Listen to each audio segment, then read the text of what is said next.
cantar con la tempestad. Fuerte, más fuerte, mi alabanza. Hola, ¿cómo estás? Soy Diana Polanyi, este es tu canal, Palabras de Aliento para el Fatigado.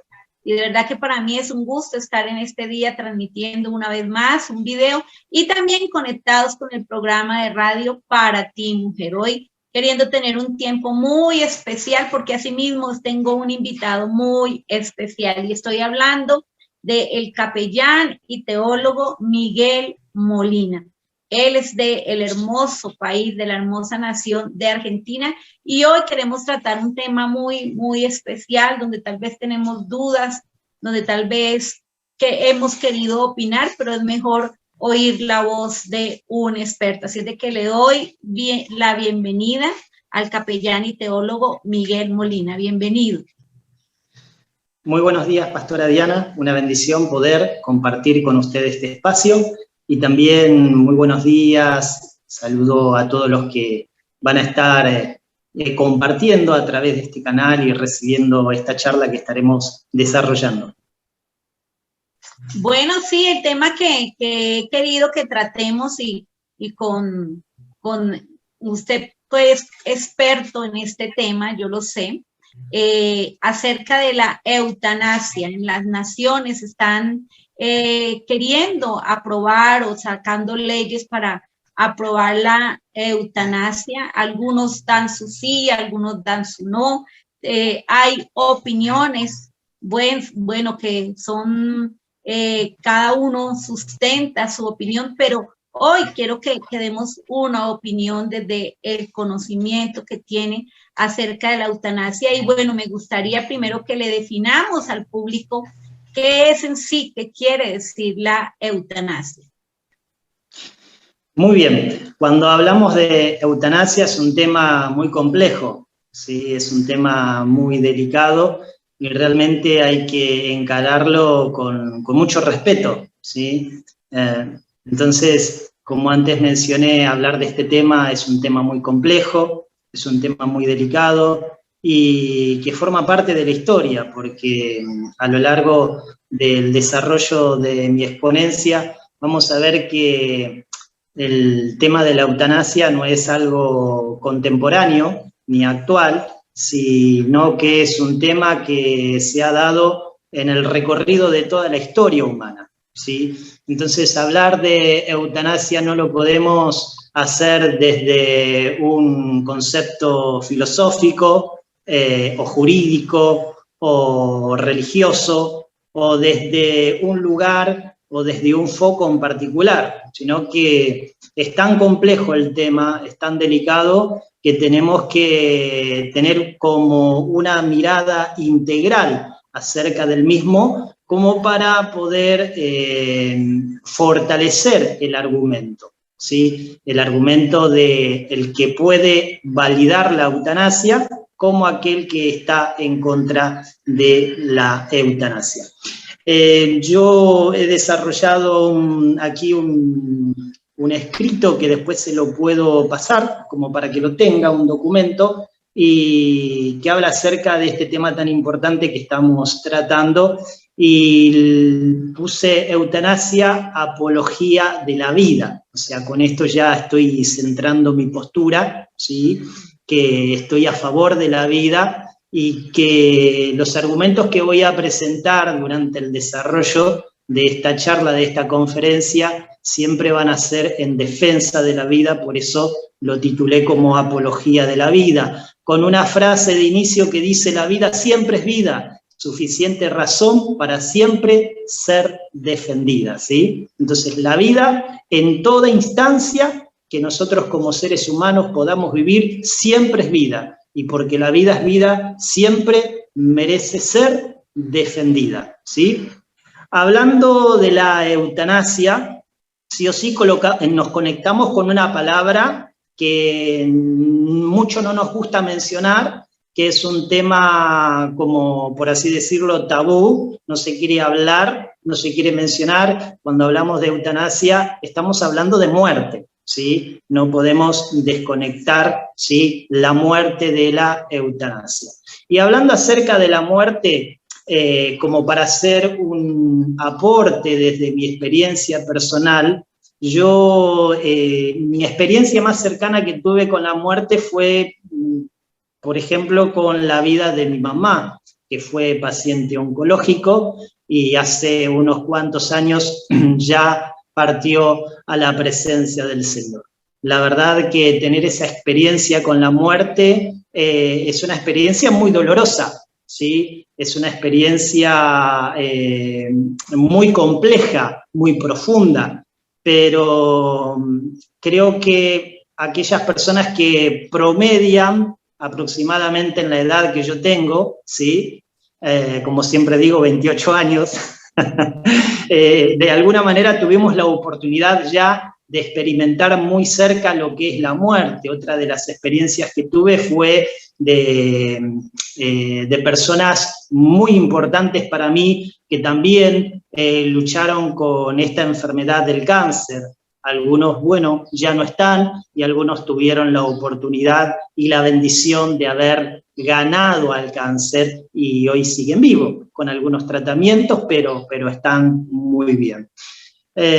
También mi experiencia con la muerte ha sido como capellán social, ¿sí? A mí me toca justamente acompañar a personas que padecen de enfermedades terminales y muchas de ellas justamente son pacientes oncológicos. ¿Cómo son las vivencias o las situaciones que se van dando en la vida? Porque siempre medito en esto, parece ser que en mi historia de vida y en la vida de servicio que hago siempre estoy muy cercano a esas personas que padecen este tipo de enfermedad, ¿sí? Entonces en la capellanía me toca acompañar a personas que padecen de esta enfermedad llamada cáncer. Y bueno, también ha sido doloroso, muchos superaron el cáncer y otros tristemente tuvieron que, bueno, ya no están, ¿no es cierto? Y otra experiencia personal, muy personal para mí, fue en marzo de este año, que por la gracia de Dios ya lo estamos terminando, fui afectado con el famoso virus del COVID. Y eso a mí me sujetó a una cama prácticamente por 20 días, ya ni recuerdo. Y la verdad que estuve muy mal, muy delicado, y los últimos días pensé que ya no iba a superar, ¿sí? Ese virus, esa enfermedad, y los últimos días fueron días de crisis, no solamente física por todos los dolores, los trastornos físicos que causa este virus, sino también a nivel emocional. Uno ya comienza a pensar, ¿y qué voy a hacer con lo que tengo? ¿Cómo le voy a traspasar a mis seres más cercanos lo que tengo? Entonces uno comienza a hacer ciertos planteos y comienza a vivenciar algunas crisis de carácter existencial. Lo que sí que tener esta experiencia tan cercana a la muerte, creo que de alguna forma sí o sí nos deja algunas lecciones importantes. ¿Y por qué hablo de la muerte? Porque hablar de eutanasia es hablar de la muerte, ¿sí? Ahora, para iniciar esta conferencia...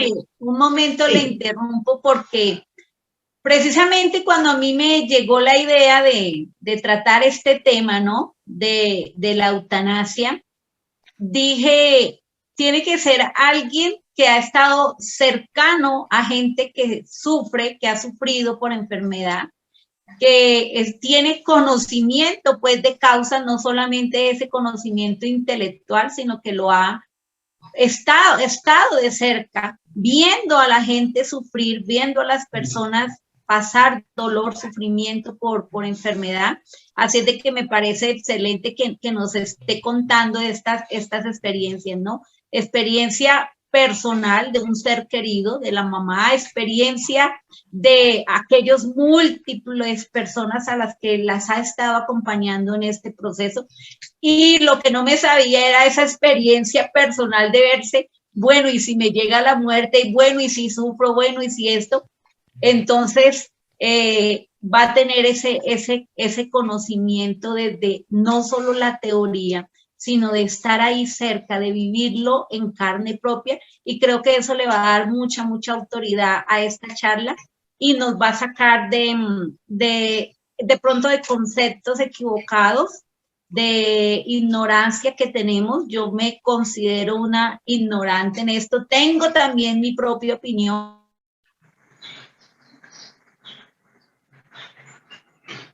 del pero es muy único que ha sufrido y que le ha tocado de cerca ver esto y bueno, qué decisiones tomar. Así de que yo sé que va a ser muy, muy interesante lo que hoy nos va a compartir.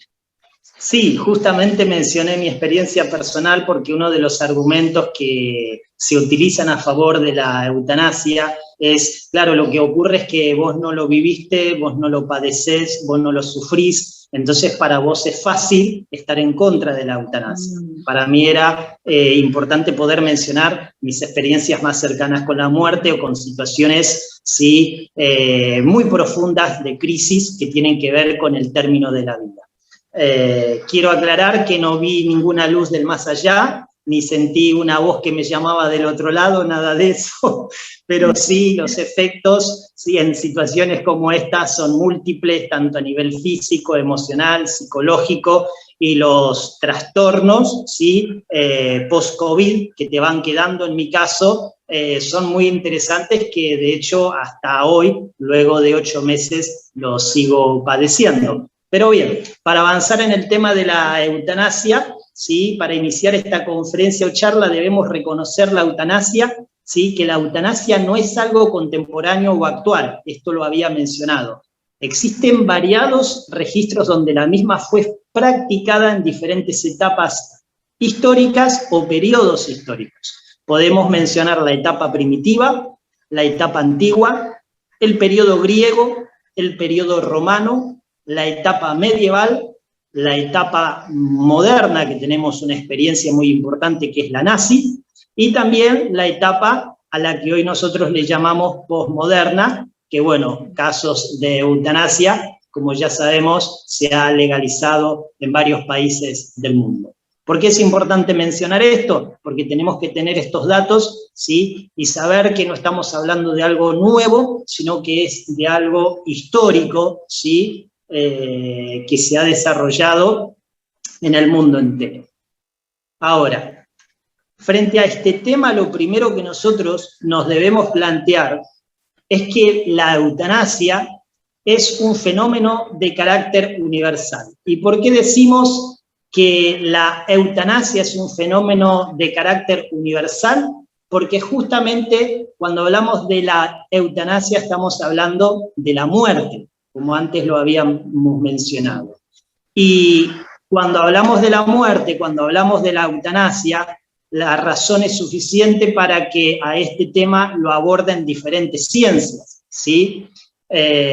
Por ejemplo, algunas de ellas son la jurídica, la filosófica, las ciencias médicas, la política, la psicológica, la sociológica, la teológica, aunque algunos no consideran a la teología como una ciencia, y podríamos agregarle a esta lista de ciencias muchísimas más, ¿sí? Entonces, cuando hablamos de eutanasia estamos hablando de un fenómeno de carácter universal, y esto nos da un participio a todos. No podemos estar aislados de este tema tan importante, tan relevante. Creo que de alguna manera nos mueve o nos llama a comprometernos con este tema tan relevante que es vida versus muerte. La sociedad tiene que tomar protagonismo urgente en esta situación que se está viviendo a nivel mundial y que está siendo de alguna manera promovido por sectores minoritarios, ¿sí? Las estadísticas hablan que la eutanasia es promovido por sectores minoritarios de la población mundial. Esto significa que la mayor parte de la población no la promueve, y si no la promueve es porque no está a favor de la eutanasia. Esas son estadísticas, ¿sí? Sociológicas importantes a tener en cuenta, ¿sí? Ahora, el significado de la eutanasia es el siguiente. Es una palabra compuesta por dos términos griegos. Eu significa bueno y thanatos significa muerte.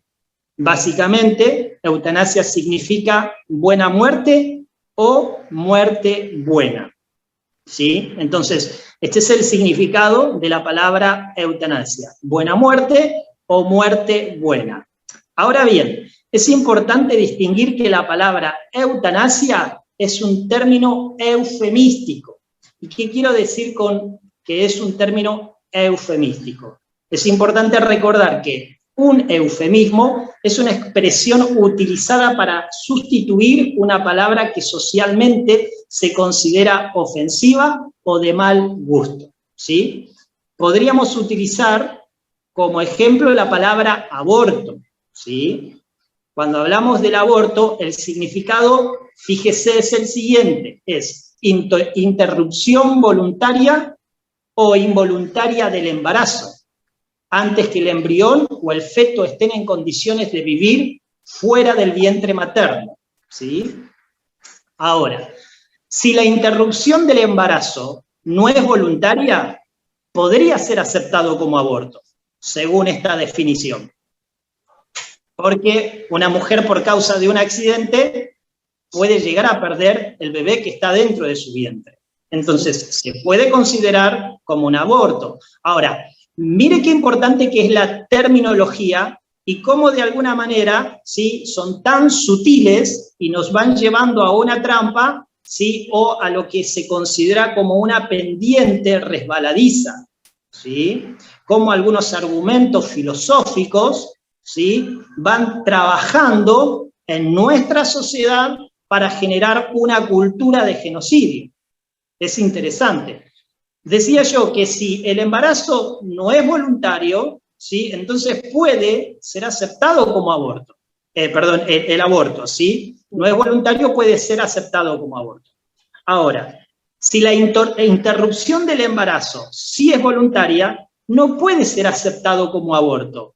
El tal debe ser calificado como lo que es, y es un asesinato. Por eso es importante ir a la terminología de la palabra y entender el significado que nos quieren vender a través de lo que es la eutanasia, y pongo como ejemplo lo que es el aborto, ¿sí?, según el significado. Hablan del término involuntario o voluntario, ¿sí?, de una vida que está en el vientre materno. Entonces, no es una interrupción, es un asesinato cuando estamos frente a un aborto voluntario. Entonces, esto sí ya descalifica muchísimos argumentos. Y toda esta gente que está detrás de la ideología de género y demás llegó a decir llegó a dar ciertos argumentos como la vida gestante y cosas que no tienen ni pie ni cabeza, porque la vida es vida. Por eso el lema, para mí el título es La vida siempre es vida, y como es vida siempre ha de ser defendida, ¿sí? Entonces, estando dentro del vientre o fuera del vientre, la vida es vida. Y esto lo vamos a ver también con el tema de la eutanasia, y vamos a ir trabajando sobre algunos conceptos, desarrollando algunos conceptos que tienen que ver con dignidad, con no dignidad, o sea, la vida en todas las instancias sigue siendo vida, y como es vida, merece ser defendida. Sí, entonces, perfecto, esto me parece importantísimo. Primero, saber que se está tratando este tema con mucho respeto, claro, pero miren que a mí misma me impacta, ¿no? Como a veces somos como tan ingenuos, como tan inocentes los seres humanos, y nos van cambiando valores, principios, estilos de vida, y lo hacen de una manera tan sutil. Esto a mí me deja, pues, como confrontada, y ese es el objetivo, que veamos, bueno, ¿y qué es lo que nos están diciendo y qué es lo que nos están hablando? Y me impactó cuando nos dice esa cultura de genocidio y esos nombres, esos eufemismos que aparecen ahí, ¿cierto?, para sustituir los términos que verdaderamente, como se deben llamar las cosas, no como son. Al aborto lo llaman interrupción cuando es asesinato, y a la eutanasia una buena muerte. Sí, Pero, por eso es tan importante los términos utilizados dentro del marco jurídico, porque cada palabra que se puede hacer, ¿sí? que se utiliza, perdón, para promulgar una ley, es determinante, ¿sí? Porque dentro de cada palabra que se utiliza para promulgar una ley, existe siempre el subjetivismo. Entonces, es importante poder prestar muchísima atención, ¿sí? A los significados o a los términos que utilizan estos movimientos para generar, ¿sí? Una cultura que no tiene que ver justamente con una cultura de cuidar la vida, de valorar la vida, de dignificar el valor a la vida, sino todo lo contrario, ¿sí? Ahora yo decía que cuando estamos hablando de interrupción, ¿sí? Del embarazo voluntaria, ¿sí? Se puede considerar, no voluntaria, se puede considerar aborto, pero cuando no es, cuando es voluntario la interrupción, ahí tenemos que llamarlo como lo que es asesinato. ¿Y por qué hice este ejemplo del aborto? Porque conecta justamente con lo que pasa con la eutanasia, porque en el caso de la eutanasia debemos reconocer, sí o sí, que estamos frente a un suicidio u homicidio, ¿sí? Eso es lo que yo trato de hacer detrás de estos términos o significados, ¿sí? De ver cómo estos movimientos o esta doctrina, ¿sí? De la muerte utiliza el concepto subjetivo, ¿sí? O el concepto del subjetivismo o del relativismo. Y esto, si nosotros no prestamos atención, como antes usted lo mencionaba, es súper, súper, súper peligroso. Además, vivimos una cultura social en el mundo entero donde a través de las redes sociales y la tecnología se está perdiendo el valor de la lectura, ¿sí? Entonces es importante mucho tener en cuenta todo esto. Muy bien, vimos el término de eutanasia. Ahora, ¿qué es la eutanasia? Básicamente la eutanasia es quitarle la vida a otra persona o permitir que la persona acabe con su propia vida. ¿Sí? Y esto de hablar de permitir que la persona acabe con su propia vida, aquí surgen los argumentos, pero la autonomía, ¿sí? Del ser humano. Ahora, podríamos argumentar, si una persona se quiere quitar la vida y no tiene un arma para quitársela, yo no le voy a poner un revólver en su mano, porque eso a mí me hace partícipe, me hace cómplice de que esa persona le dé fin o término a su propia vida. Eso no me excluye, me incluye, ¿sí? Porque el haber participado o el solo hecho de haber hecho abandono de persona está penalizado dentro del marco de la ley. Entonces, la eutanasia es quitarle la vida a otra persona, ¿sí? Vamos a hablar de la eutanasia activa, del suicidio asistido, y también es permitir que la otra persona acabe con su propia vida, ¿sí? Muy bien, los argumentos que se pueden utilizar a favor o en contra pueden variar muchísimos, pero lo cierto es que al hablar de eutanasia estamos refiriéndonos a un gravísimo delito, y este delito incurre en matar personas. Cuando hablamos de eutanasia estamos hablando de matar, de quitarle la vida a una persona. Guste o no guste, esa es la realidad. Ahora bien, existen algunos tipos de eutanasia para poder comprender un poco mejor este tema, ¿sí? Hay variados, si uno se pone a investigar, ¿sí? Encuentra muchísimas formas de eutanasia, dentro de todo el recorrido histórico que podemos observar y en la actualidad. Ahora, para entenderlo mejor, existen básicamente 3 tipos de eutanasia. ¿Me quiere decir algo? Sí, quiero decirle algo. Primero que todo, el nombre verdadero, suicidio asistido, ¿no? Ese es el nombre verdadero y dejarlo en la frase, matar personas. Pero me llega una idea. La gente puede decir, pero yo soy dueño de mi vida en eso lo sustentan y por eso no lo ven como matar o como el suicidio. O sea, sí nos alertamos cuando hay suicidio, que una persona decidió cortar con su vida, no porque estuviera enfermo, sino porque algunas otras cosas. Lo llamamos verdaderamente suicidio, pero a esto lo llamamos eutanasia.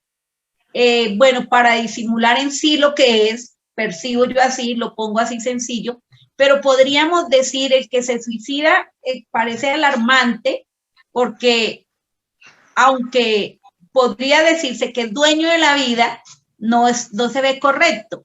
Y en la eutanasia se puede decir es dueño de la vida y es dueño de determinar hasta dónde vivo, hasta dónde sufro, hasta dónde padezco este dolor. ¿Cómo podríamos ver ahí esto? Sí, bueno, ahí emergen varios conceptos, podríamos decir, filosóficos, y esto tiene que ver con quién es el dueño de mi vida, que yo lo puse al último del material, ¿no? Que tiene que ver con la autonomía del ser, de la persona, ¿sí? Que tiene que ver también con el libre albedrío, con la capacidad de elegir. O sea, Dios a todos nos ha dado el libre albedrío, la capacidad, la libertad, la libre elección, podemos elegir, pero dentro de ese libre albedrío que Dios nos ha dado, ¿sí? Podemos decir que hay mandamientos, ¿sí? Que no se pueden transgredir, y uno de esos mandamientos es no matarás. O sea, eres libre de hacer con tu vida lo que quieras, pero hasta cierto punto. Sí. O sea, si querés podés fumar, si querés podés, no sé, podés bailar, si querés podés, no sé, hacer lo que quieras con tu vida, pero dentro de ciertos parámetros que Dios ha establecido. Claro, alguno va a decir, en este caso, bueno, pero yo soy ateo, no creo en Dios, y a mí no me importa eso. Pero también podemos comenzar a hablar de esto que tiene que ver con la autonomía de la persona, y que el hombre siempre, ¿sí? Mientras sea humano, va a ser dependiente. O sea, no existe una humanidad independiente. O sea, los hombres nacemos entre los hombres, ¿sí? Entonces, siempre dependemos de alguien para la vida, porque el ser humano es un ser social. Sí. Y aquí está esto, o sea, nadie eligió vivir.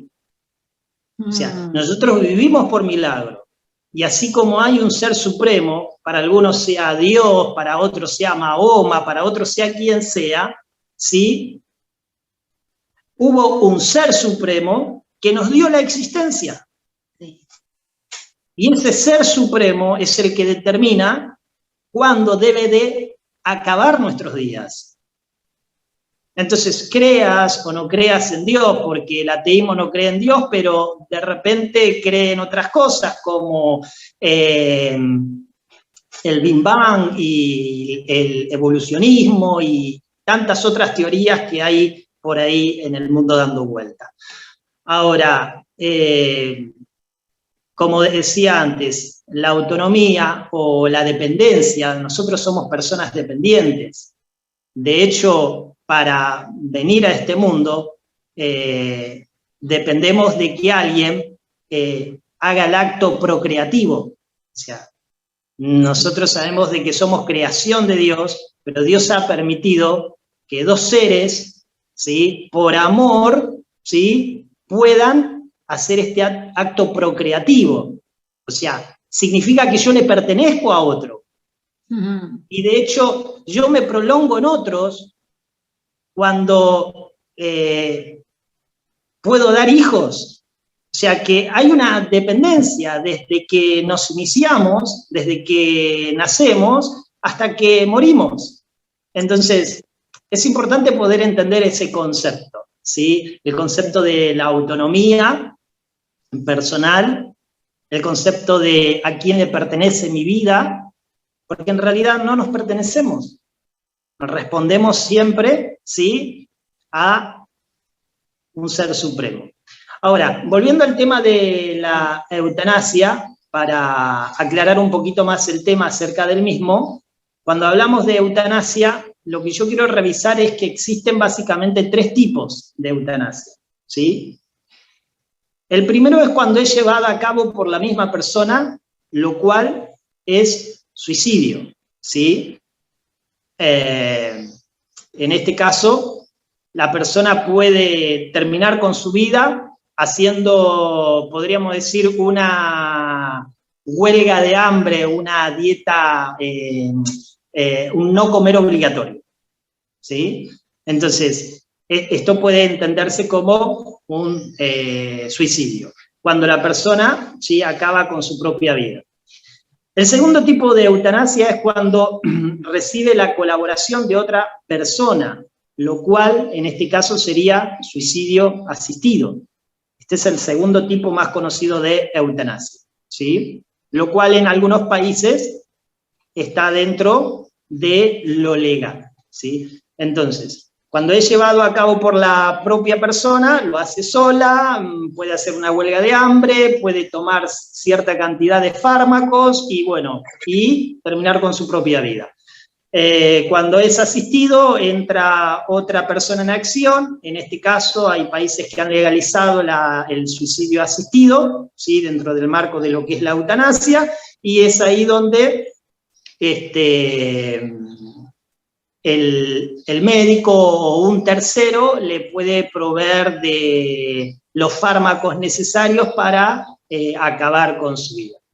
Hay un caso muy conocido, creo que fue en Colombia, ahora no me acuerdo de tantos casos que estuve mirando, de aquel hombre que, bueno, por amor y a petición de varios años de su esposa, termina ayudándola en su suicidio y termina ahogándola, ¿sí? O sea, ella toma las manos de él y él, ahogándola, le da término a su propia vida, ¿sí? Entonces, ahí podemos ver esto que es también, si bien tiene cierto aspecto de homicidio, pero tiene un suicidio asistido, porque como no tenían otra forma de acabar con su vida, ella le pide prestadas sus manos a su marido. Es un caso muy revolucionario en Colombia, creo, si no me equivoco, por el cual después comenzó todo este movimiento de la eutanasia.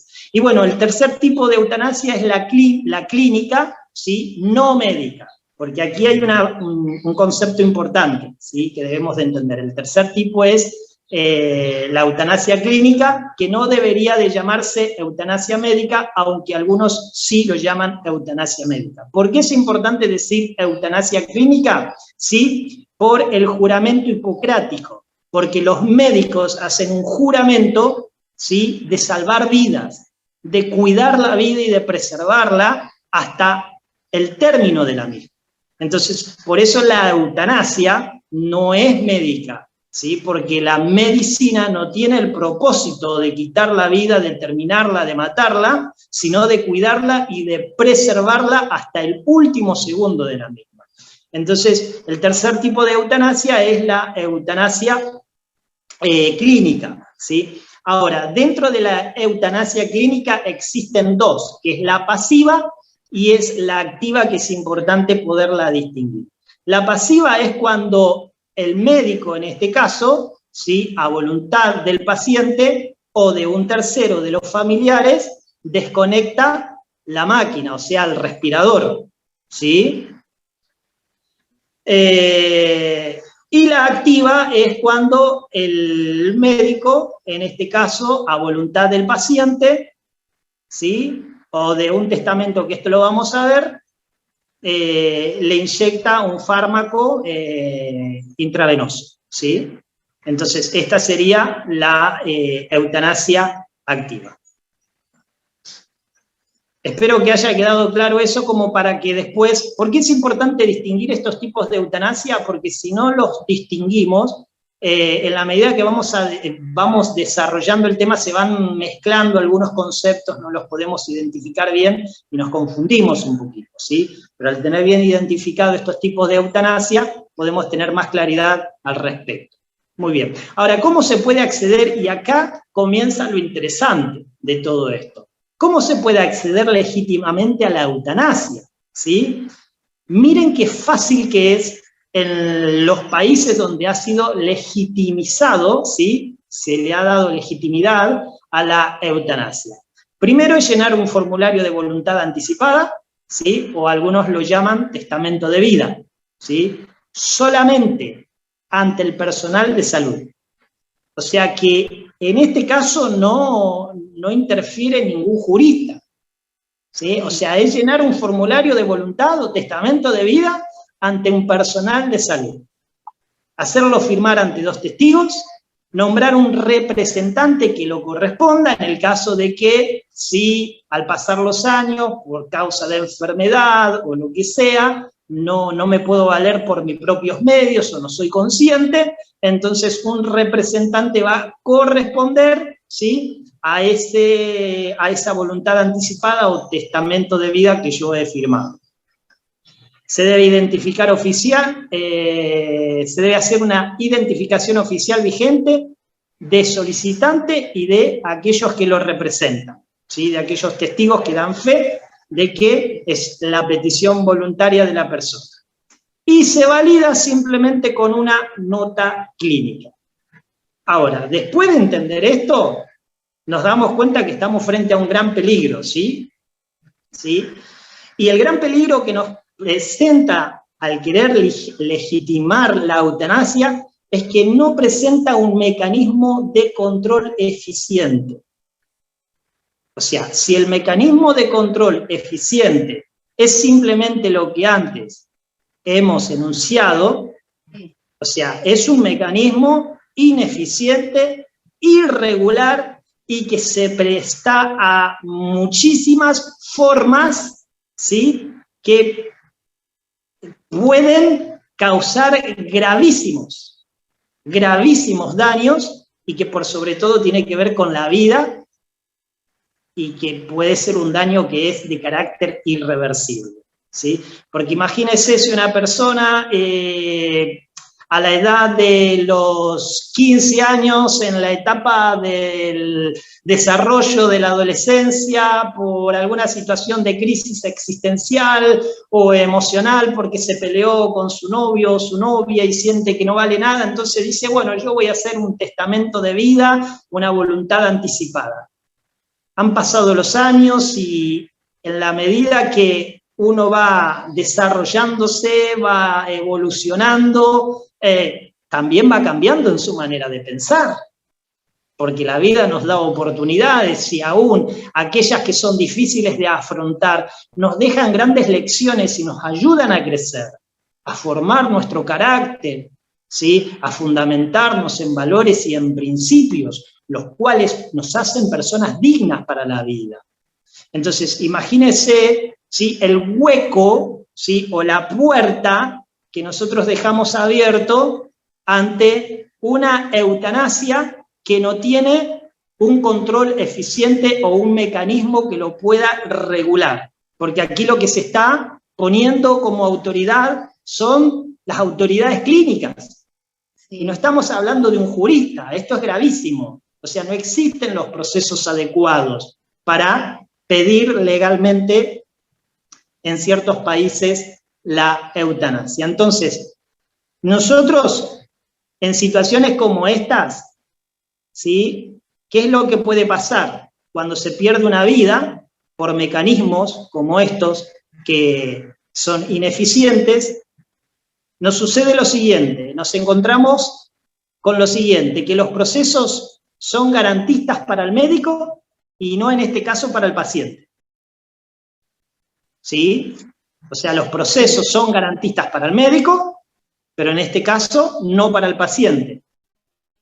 Y lo otro que ocurre es que el Estado, en este caso, cuando una vida se pierde, hace la gran Pilato, o sea, se lava las manos. Sí. ¿Sí? ¿Quiere preguntarme algo? No, perfecto. Está perfecto esto de cómo somos tan inocentes, ¿no? Frente a los manejos reales y no tan buenos que se dan. Aunque pareciera bueno, que aunque pareciera que todo esto se apruebe bien a la humanidad, resulta que no. resulta que se convierte, digo yo, en una trampa, ¿no? Se ve una sutileza en todo y de verdad no es a favor de la humanidad, no es a favor de las personas. Viéndolo bien y me parece interesantísimo este tema y no me equivoqué pues en elegir el tema y en elegir al experto.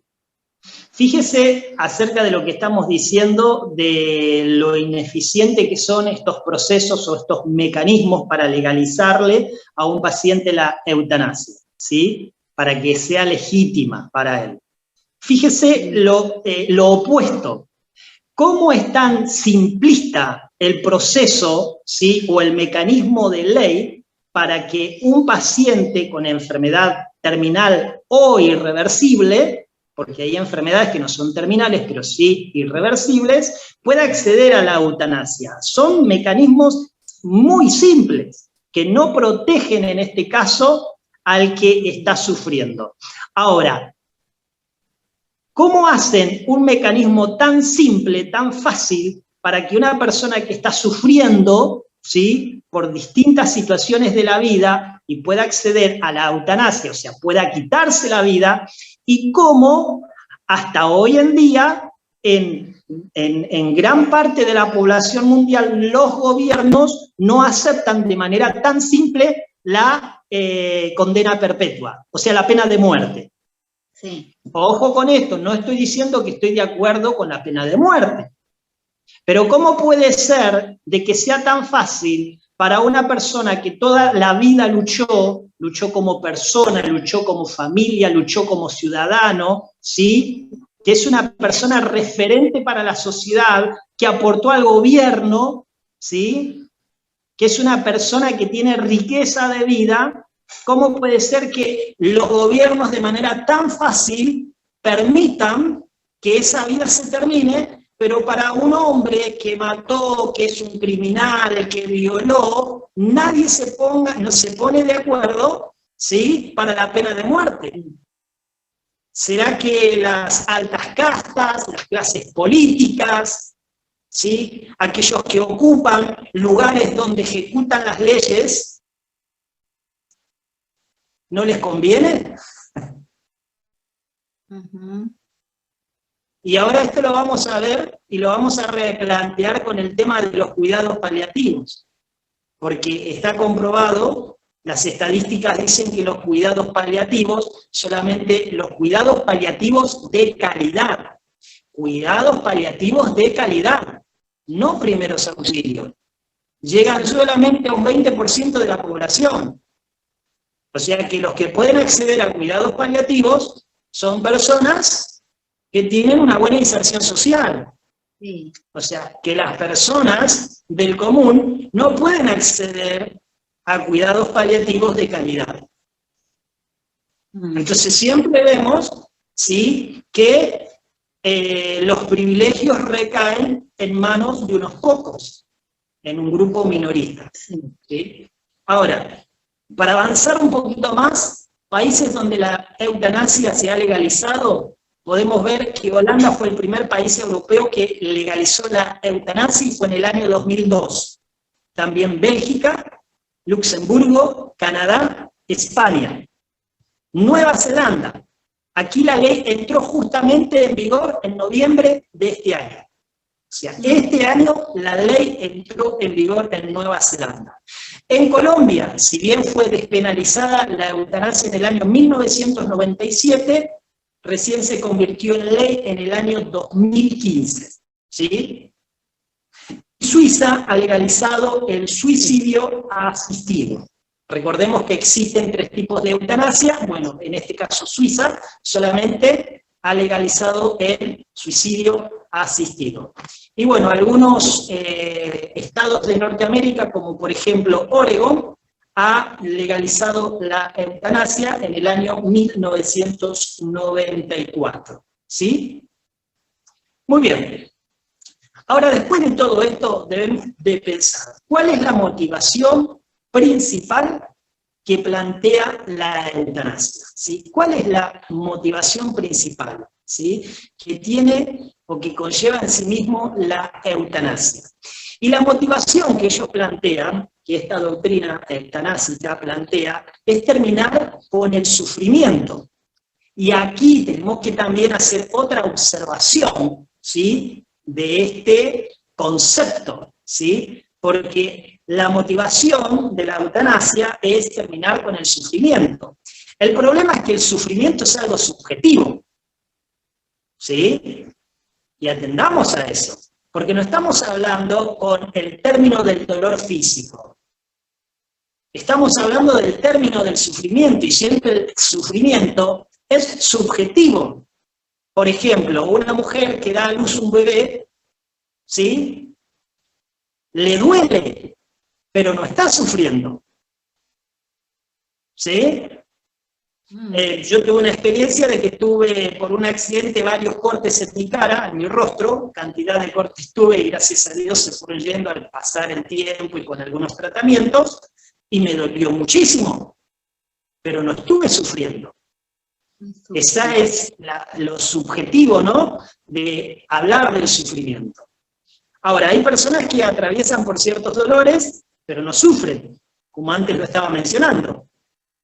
Y hay personas que sufren, pero no tienen dolor. ¿Sí? O sea, les duele el alma. O sea, la pérdida de un familiar, de un padre, ¿sí?, la pérdida de un hijo, está sufriendo, pero no tiene dolor. Y aquí está la problemática y el grave riesgo, ¿sí?, de plantear que la eutanasia, ¿sí?, ayuda a terminar con el sufrimiento de una persona, porque nos abre un hueco, nos abre una puerta para que las personas, por cualquier tipo de sufrimiento o de dolor, quieran pedir legítimamente que se les aplique la eutanasia, ¿sí? Ahora, decía que hay personas que tienen dolor pero no sufren, hay personas que sufren y no tienen dolor, y están también las personas que tienen dolor y a la vez sufren, ¿sí? Ahora, sí, como sociedad... Quiero interrumpirle para hacerle una pregunta. Como capellán que ha estado ahí viendo a persona que tiene dolor o que tiene sufrimiento, ¿podría equivocadamente o en algún momento haber pasado la idea, pobrecita, ¿qué hacer con esta persona? Como humano, ¿ha venido esa idea a confundir a veces o podría llegar a confundir? O cuando viste a tu mamá sufriendo, hay algo así como para ponerlo también sobre la gente que dice, sí, pero es que pobrecito está sufriendo esos dolores tan fuertes que no se lo quita ni la medicina más fuerte que hay para estas cosas, que uno ve hay sufrimiento y hay dolor. Ya quedó claro estas definiciones y no confundir y no darse permiso, pero ahí en ese ver ese sufrimiento real, ¿cómo ver la experiencia? ¿Cómo actúan familiares? Y cómo desde la capellanía puede sustentar que no es necesaria la eutanasia. Ok, lo primero que nosotros debemos de aprender es que cuando una persona se encuentra en una situación límite por causa de la enfermedad, no debemos considerar tenerle lástima, sino compasión. ¿Sí? Debemos ser compasivos con el que está sufriendo. ¿Por qué? Porque la persona, por más que esté sufriendo, por más que esté atravesando dolores que causan un trastorno muy profundo en su cuerpo, la persona, porque esté enferma, porque esté sufriendo, porque tenga dolores intensos, la persona no deja de ser digna. La persona sigue siendo persona.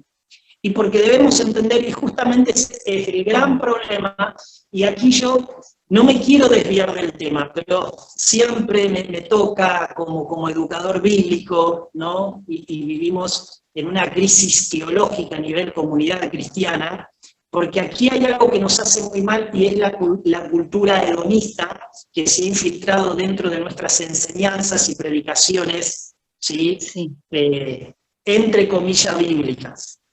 Porque la doctrina hedonista justamente es una doctrina que prepondera el placer, que prepondera una felicidad que es subjetiva, que nos hace libre, ¿sí?, del dolor, nos hace libre del sufrimiento, y nosotros debemos de entender que el sufrimiento, que el dolor, que la enfermedad y que la muerte son inherentes a la vida. Y ahí es donde nosotros debemos de aprender en vida a hablar justamente acerca de todos estos temas que son parte de nuestra propia vida. Hablar, de hecho, con nuestros hijos más pequeños acerca de la enfermedad, hablar del sufrimiento, hablar del dolor, hablar de la misma muerte, porque es parte de nosotros. No tenemos que tener estos temas como temas tabúes. Y justamente sabe que como capellán, uno aprende que sus pacientes justamente quieren hablar acerca de lo que les está pasando. Porque la mayoría se da cuenta de que están en el final de su vida, en el término de sus días. Y quieren hablarlo y muchas veces no lo hablan. ¿Por qué? Por no generar dolor al corazón de sus seres más cercanos. ¿Sí? Y ahora vamos a ver algunos conceptos o enseñanzas que nos deja una ciencia, bueno, algunos no la reconocen como una ciencia, y tiene que ver con la tanatología también, que nos habla mucho acerca de eso y que es muy importante. Ahora, la realidad es esa. El tema es que nosotros no hablamos acerca de la muerte, no hablamos acerca del dolor, no hablamos de la enfermedad, no hablamos del sufrimiento, y cuando atravesamos por eso, que es inherente a nosotros, no tenemos las aptitudes psicológicas, mentales, para poder enfrentarnos con eso. Pero es algo que no lo podemos evitar.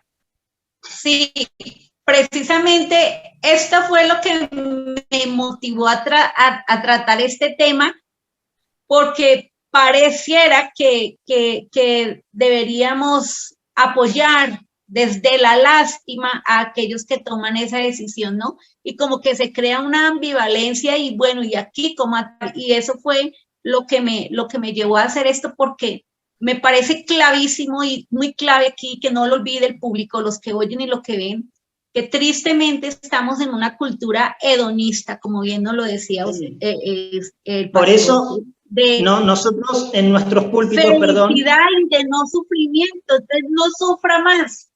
Y tiene permiso y tiene derecho a no sufrir, y esto es clave, porque ahí es donde se crean aún en personas conocedoras de Dios, conocedoras de la vida, en donde digan, nos tenemos que dar ese permiso debido a lo mucho que sufre, debido al mucho dolor, y este punto me parece importantísimo, porque sí se nos ha metido en una cultura de que no sufrimos, y aún los hijos de Dios o no estamos aquí en esta tierra para sufrir. Y yo veo el caso de Job, que nos lo plantea la Biblia, ¿no? Él sufrió, pero él nunca llegó a este punto, aunque tendría ideas encontradas, temores, dudas, ansiedades. Porque es un ser humano.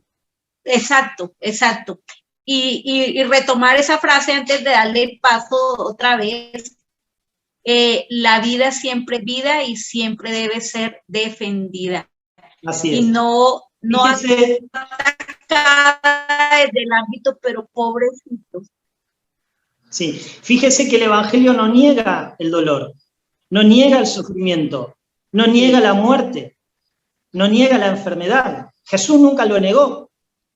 Es más, tuvo empatía con los que sufrían, con los que estaban dolidos. Y en nuestros púlpitos no vamos a ser populares si le decimos a la gente, vas a sufrir. No, hoy el mensaje, pare de sufrir. Nuestra predicación no va a ser tan efectiva si le decimos a la gente, vas a padecer dolores. Y Jesús fue varón de dolores, sufrido en quebranto. Entonces, bueno, es eso otro tema que podríamos seguir extendiéndonos un montón del problema que tenemos en nuestra comunidad evangélica. Pero debería de hablarse, debería ser natural hablar acerca de esto, ¿sí? Bueno, hablando acerca del sufrimiento y del dolor, ¿sí? para seguir avanzando, existe una estadística que el 25% de la población padece o ha padecido de depresión. Esto es muy interesante, que el 25% de toda la población mundial ha padecido o padece de depresión. ¿Y por qué señalo esto? Porque si nosotros vamos a decir que la eutanasia, ¿sí?, puede ser legítima para acabar con el sufrimiento, o sea, cuando hablamos de salud, no solamente hablamos, ¿sí?, del área física, sino también hablamos del área mental. O sea, que una persona, y ahí está lo que nosotros entendemos como pendiente resbaladiza, cómo las leyes van ampliando su espectro. Entonces nos vamos a encontrar con personas, y quién en algún momento de su vida no ha pasado por un estado depresivo, en la que se encuentra emocionalmente vulnerable, y que son momentos de crisis existenciales donde lo peor que uno puede hacer es tomar decisiones. Ahora, hay otra estadística también, ¿sí?, que dice que el 80% de las personas que se quitaron la vida fueron personas que padecían depresión. Entonces, imagínense, si nosotros vamos a tomar como concepto esto, que nos dice la eutanasia, o sea, esto va a ser un genocidio a nivel mundial, porque le duele la pata, porque no está, o sea, hay un caso de una persona que se cambió el sexo, después de cambiárselo no estuvo de acuerdo, entonces quiso volver a su sexo, y como no quedó bien, ¿qué es lo que pidió? La ley de la eutanasia. O sea, es una locura. Sí. Una niña porque de repente tiene problemas emocionales, su novio la dejó, no quiere vivir, que sabemos todos estos traumas que acarrea, el duelo, en el proceso del duelo dice, bueno, yo quiero la ley de eutanasia. Hay países que ahora están abriendo un hueco legal para aplicar también la eutanasia a los menores de edad. O sea, cómo se va generando una cultura de muerte, ¿sí? Ahora bien, una pregunta que yo me planteé en todo esto, ¿a qué responde la eutanasia? ¿Sí? Y por los argumentos antes abordados, estamos en condiciones de decir lo siguiente, que la eutanasia no responde a las necesidades de las personas que están sufriendo. ¿Sí? La eutanasia no responde a las necesidades de las personas que sufren, ¿sí? Pero si no responde a las necesidades de aquellos que sufren, ¿a qué responde?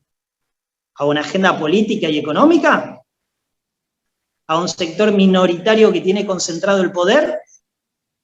Entonces yo lo dejo así nomás como para que lo piensen. Sería interesante investigar quiénes financian los movimientos a favor de la ideología de género, los cuales promueven el matrimonio igualitario, el aborto legal y la adopción homoparental.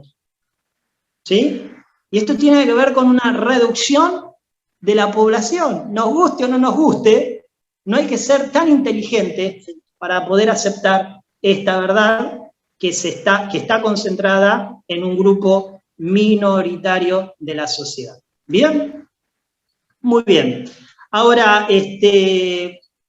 yo puse algo aquí que dice filosofía de la eutanasia. En este breve recorrido que hemos realizado, podemos arribar que la eutanasia es una filosofía de muerte.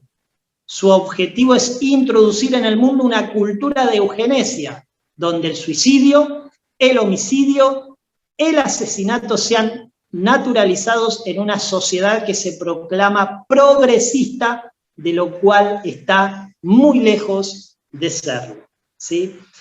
Ahora bien, ¿cuál es la respuesta frente al sufrimiento de la sociedad? ¿Es la eutanasia? No, no podemos decir que lo es. Entonces, yo quiero hablar, ¿sí?, acerca de lo siguiente. Cuando hablamos de cuál es la respuesta frente al sufrimiento de la sociedad, necesitamos políticas de estados que generen todos los recursos necesarios para acompañar a las personas de manera integral, ¿sí?, de manera integral hasta el último segundo de su existencia. Para esto existen lo que nosotros conocemos como cuidados paliativos, ¿sí? Los cuidados paliativos. ¿Es una obstinación? No, no es una obstinación, porque hay muchas estadísticas, ¿sí?, hay muchos estudios acerca de lo efectivo que son los cuidados paliativos en las personas que sufren de enfermedades terminales y enfermedades irreversibles, ¿sí? Cuando hablamos de los cuidados paliativos, ¿sí?, son la rama de la medicina que se encarga de aliviar el sufrimiento, así como brindar una mejor calidad de vida posible a los pacientes que padecen de una enfermedad grave y que compromete su vida, tanto para su bienestar como también el de su familia. Nosotros siempre hablamos en capellanía que cuando un individuo, una persona está enferma, también su familia se enferma, porque la familia, ¿sí?, acarrea esas consecuencias, ¿sí?, que está padeciendo, en este caso, el familiar enfermo. Entonces, cuando hablamos de cuidados paliativos, básicamente tenemos que hablar de los cuidados no farmacológicos y de aquellos cuidados farmacológicos, ¿sí? Dentro de los cuidados paliativos, los no farmacológicos es que el paciente esté hidratado. Por eso a veces es el riesgo de los hospitales públicos y toda esta crisis que generó el COVID, donde uno no podía tener contacto con el familiar que estaba internado. Vos no sabías qué es lo que pasaba con tu familiar que estaba ahí adentro. Por eso, una de las teorías era, si te enfermás, quédate en tu casa, si te agarró el COVID, que no te internen porque del hospital no salís. Sí. ¿Sí? Entonces, el tema de los cuidados paliativos no farmacológicos tiene que ver con que el paciente esté hidratado, tenga una dieta correspondiente, o sea, una alimentación adecuada, las técnicas posturales, porque el que no se puede mover por causa de la enfermedad hay que constantemente estar dándolo vuelta, ¿sí?, para que no se le formen escaras, el control adecuado de la respiración, la higiene de la persona, ¿sí? Hay vías que constantemente tienen que estar siendo desinfectadas, limpias, ¿sí? Por ejemplo, las vías respiratorias, o sea, distintas partes que uno tiene que higienizarla como corresponde porque junta bacterias o obstruyen una buena respiración, ¿sí? Y la higiene también del ambiente. Esto tiene que ver con cuidados no farmacológicos. Y los farmacológicos son aquellos que proveen el mismo médico, ¿sí?, y que están de acuerdo al síntoma, a la enfermedad o la historia clínica del paciente. Esto tiene que ver con los cuidados paliativos. Hay algunas estadísticas de cuidados paliativos que son muy positivas, ¿sí? Otras no tanto, como las que antes mencioné, que según las estadísticas, ¿sí?, solamente el 20% de la población recibe cuidados paliativos de calidad, ¿sí? Y frente a esta cifra que yo estoy mencionando, surge la pregunta, ¿cómo la sociedad puede permitir un cambio legislativo de eutanasia cuando no tiene los cuidados paliativos de calidad? ¿Sí? Ahora, la estadística dice que el 90% de los pacientes con enfermedades terminales o irreversibles, o sea, que los pacientes con enfermedades terminales o irreversibles mejoran su calidad de vida en un 90%, y que se alivia el dolor con cuidados de calidad paliativos, en un 90%. O sea, si con cuidados paliativos yo tengo una oportunidad del 90%, entonces vamos por el 10 que falta. No por terminar con la vida de una persona, no por tomarla como un objeto o como una cosa o como algo que ya no sirve más. No es un objeto, ¿sí? Por eso surge esta pregunta, ¿cómo puede permitirse, ¿sí?, la legislación que la eutanasia, ¿sí?, sea legal cuando no existe en la población, en la sociedad, cuidados paliativos de calidad? Entonces, ¿para qué legislan? Para que son elegidos. ¿Dónde está el derecho a la vida, el derecho a la dignidad humana? Por eso mencionaba que este tema da para horas, pastora, ¿sí? Porque tenemos que tener un espectro, una mirada desde el derecho, desde la filosofía, desde la teología, desde la religión, desde muchos lugares, ¿sí? Muy bien. Y hay una estadística importante que es, en el contexto de los países donde se ha legalizado la eutanasia, bajó o no tienen interés por los cuidados paliativos. Es así.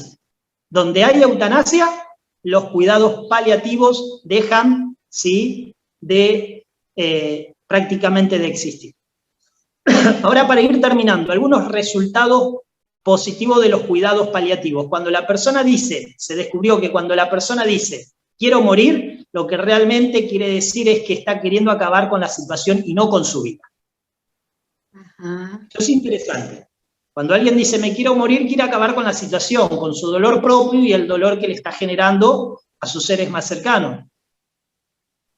Pero no está queriendo acabar con su propia vida. Sí. Los cuidados paliativos en un equipo interdisciplinario, multidisciplinario, mejoran notablemente la calidad de vida de las personas. Cuando hablamos de un equipo interdisciplinario, hablamos de esos profesionales, ¿sí?, en una clínica o en una asistencia domiciliaria, ¿sí?, que cuidan las diferentes áreas de esta persona que está padeciendo. Multidisciplinaria. Y aquí también nosotros hablamos siempre desde la capellanía el tema de la red de apoyo. O sea, no podés abandonar a tu ser más cercano. La familia ocupa un lugar, pero importantísimo, en una situación de crisis como esta. Hoy el abandono de padres es increíble, cuando los padres dieron todo por los hijos. Entonces, los cuidados paliativos con un equipo interdisciplinario, multidisciplinario, la familia, o sea, necesitamos crear conciencia social frente a la enfermedad, frente al dolor, ¿sí? Ahora, los pacientes que reciben de manera eficiente los cuidados paliativos también reducen el deseo a morir y a peticionar la eutanasia. Porque cuando uno está vulnerable piensa cualquier cosa, porque somos seres humanos. Entra en esa crisis, a mí me pasó, esos aproximados 20 días de estar con el COVID, uno empieza a pensar, ¿y qué va a pasar de mi vida? Estoy en otro país, lejos de mi familia, ¿qué voy a hacer con lo que compré? ¿A quién se lo voy a dejar? Empieza con una crisis de un montón de cosas. Entonces, cuando uno tiene personas cercas, por eso el hombre, el tema de la autonomía es subjetiva. ¿Sí? El hombre es un ser social. Cuando el hombre en situaciones de crisis, ¿sí?, aparte ya está comprobado que entre personas creamos anticuerpos. O sea, cuando yo me acerco al otro, ¿sí?, puedo transmitir también anticuerpos. Muy bien. Eso se sabe desde la ciencia médica o clínica. Muy bien. Los cuidados paliativos alivian el dolor del paciente sin necesidad de matarlo. Está comprobado que entre el 90 y el 95% cuidados paliativos de calidad alivian entre el 90 y el 95% del dolor, ¿sí? Y algo muy importante que yo puse, que es en esta instancia, en el fin del término de la vida, donde nosotros como seres humanos podemos practicar la calidad humana y es una oportunidad para practicar el amor recíproco. Y digo esto porque hace no mucho tiempo un paciente mío me dijo, en estas condiciones yo no le sirvo a mi hijo, ¿sí? Y ahí empezó con su crisis existencial. Sería mejor morir que vivir, porque en vez de hacerle un bien a mi hijo, le hago un mal. Y yo le dije, ¿sabés que estás muy equivocado? ¿De dónde sacaste ese pensamiento? Porque vos a tu hijo no es que no le servís, claro que le servís. Tu hijo te necesita. Viva como sea, pero te necesita. ¿Por qué? Porque hay padres ausentes, ¿sí?, física o por causa de que están detrás de la empresa o de las riquezas o sus responsabilidades, son padres ausentes. Y los hijos sufren la ausencia de un padre. En cambio, vos, aún enferma, aún limitada por tu situación, la podés abrazar, la podés besar, la podés acompañar a la escuela. O sea, ¿cómo podés decir que no le podés dar nada a tu hija? Y le estás dando una enseñanza que la vida está para vivirla en la instancia que sea y está para lucharla. ¿Sí? Le estás enseñando a ser resiliente, a no abandonar, a pelear, a levantarse. ¿Cómo que no le das? Entonces tenemos tantos conceptos, ¿sí?, que debemos de revisarlo. Y esta instancia de los cuidados paliativos a nosotros nos permite la oportunidad de amar. Nuestros padres nos amaron, nuestros seres queridos nos amaron, se entregaron. Ahora es una oportunidad para darles sin recibir nada a cambio. Y es una oportunidad también en la que nosotros como seres humanos muchas veces, ante la impotencia, porque nos creemos autosuficientes, tenemos la oportunidad de permitir el ser amados. ¿Cuánto nos cuesta el permitir recibir? Nos gusta dar, nos hace bien dar, porque nos sentimos algo. Y parece que es indigno, ¿sí? Por eso cuando hablamos de muerte digna, cuando hablamos de dignidad, ¿es tan subjetivo? ¿Sí? Porque ¿quién te dijo a vos que estar con una enfermedad irreversible o terminal te hace indigno? La persona por estar viva es digna.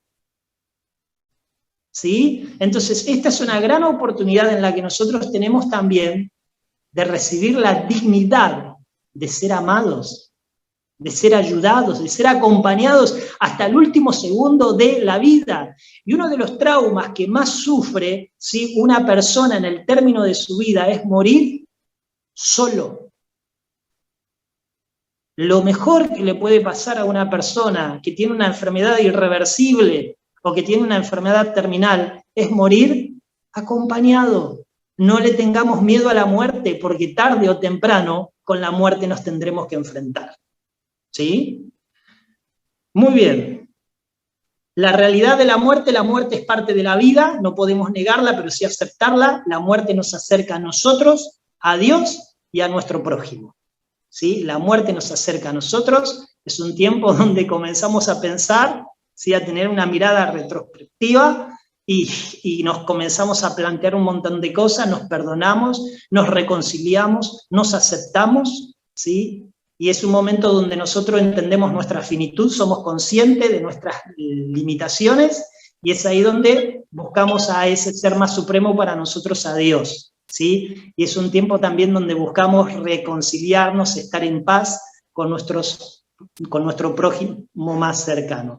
Y un dato que yo había dado es que la tanatología enseña que la persona antes de morir pasa por fases de querer morirse, por depresión, ira, negación, aceptación, perdón, reconciliación, madura y sana integralmente antes de morirse.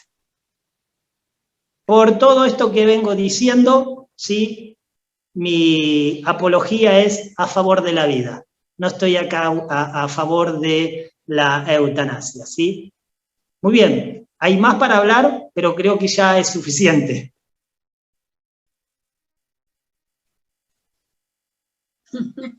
Sí, pastor, excelente, excelente, excelente.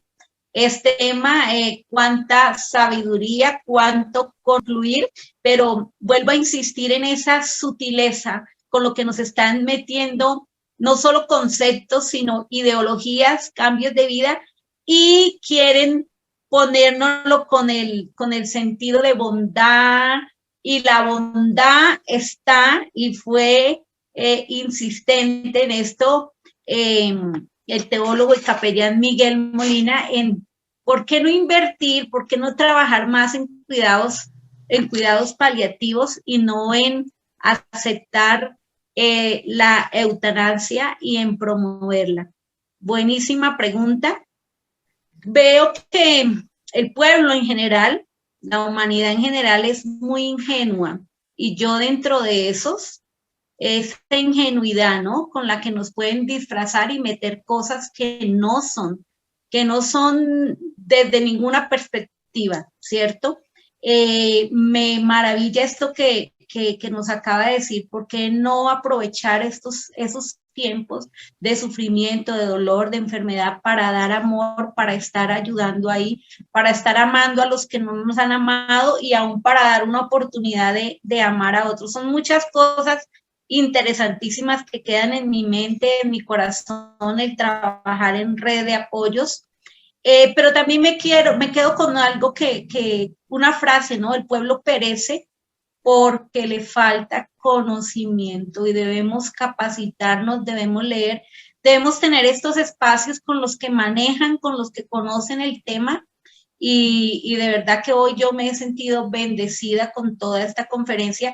Creo que este video no es para verlo una sola vez, no. Es para verlo otra vez, para verlo otra vez, para verlo otra vez, para tener una sustentación aquí en mi corazón, en mi ser, y decir, vale la pena, es valorar y pelear por la vida, hay oportunidad, debemos de verdad capacitarnos. Y yo ahorita me acordaba, ¿no? Conocí al pastor Miguel, bueno, capellán y teólogo, a través de mi esposo, que también ha hecho algunos videos con temas muy interesantes como el duelo, que invito a que lo vean también en el canal de Una voz en el desierto, pero luego me adentré en conocerlo un poquito más porque es sí, el Instituto Bíblico Semipresencial Internacional y ahí fuimos capacitados en pastoral familiar, en cómo manejar relaciones, en cómo manejar crisis de matrimonio, de hijos, en cómo ser. Y creo que en esa ingenuidad que tenemos y en recibir todo lo que los otros nos dicen, es porque no nos capacitamos, es porque no estudiamos, es porque no leemos o leemos lo que no debemos leer. A veces le gastamos tiempo a las redes sociales, a la farándula, a otras cosas que no son importantes y tenemos que capacitarnos. A mí me ha servido mucho el estar en constante actualización, conocimiento y lo último, este pastoral familiar que pude cursar con ustedes ahí en IPSI. Así es de que hay que capacitarse para no dejar que nos entren esas ideas, hay que leer, hay que estudiar y existen los estamentos, existen las instituciones que lo hacen bien. Muchísimas gracias, quedo impregnada con mucha sabiduría y espero que eso también quede en el público que va a ver este video y en aquellos que lo van a escuchar en las diferentes naciones y no hay que escucharlo una sola vez ni verlo una sola vez, hay más porque hay tesoro, hay perlas en eso, así de que muchísimas gracias por haber aceptado esta invitación y muchísimas gracias por habernos entregado todo esto. Yo quedo en espera del documento porque tomé algunas notas como para retroalimentar y para hacer preguntas, pero voy a querer el documento así mismo para si otras personas nos escriben pidiéndolo. Así es, sí, había más para decir, pero bueno, creo que el tiempo ya es muchísimo. Sí, el tiempo ya, yo creo que nos pasamos. Solamente quiero decir... Me interesa, solo por el formato de la radio. Hay una cosa, me gusta para tratar acerca del dolor y del sufrimiento, y de cómo desde la familia, cómo desde nosotros ahí, siendo parte de la sociedad, cómo podemos apoyar y cómo desde la iglesia. Desde que me gustaría ese tema, ¿no? El dolor, el sufrimiento, cómo manejarlo y esa red de apoyo. Así es, muy bien. ¿Me escucha bien? Sí, se escucha bien. Sí. No, lo único que quería terminar, porque había un montón, solamente dejar algo que es que el Estado no puede legislar sobre las excepciones, ¿sí? Porque siempre cuando surgen estos movimientos de eutanasia, siempre surge un caso específico. Sí. Alguien que tiene una enfermedad irreversible, terminal, y sobre ese caso, sobre ese hecho, se comienzan a promover las leyes de eutanasia. Y quiero decir que el Estado no puede legislar sobre las excepciones, sobre las minorías. El Estado debe legislar para el pueblo en su totalidad, ¿sí? Así que no nos olvidemos que al margen de ser hijos de Dios, de ser siervos de Dios, principalmente somos ciudadanos, ¿sí? Así que gracias por este espacio, Pastora Diana, y muchas bendiciones para su vida y para todos los que van a estar recibiendo este video. Bueno, que todo este público sepa que están en nuestras oraciones y que este tema les haya sido de edificación para cada uno y que quieran ahondar, ¿no? Y no comer a veces entero, ¿no? A veces comemos entero y hay que leer, hay que capacitarnos. Muchísimas gracias nuevamente y sé que va a ser de bendición para muchas personas. Muchas gracias. Chao, chao.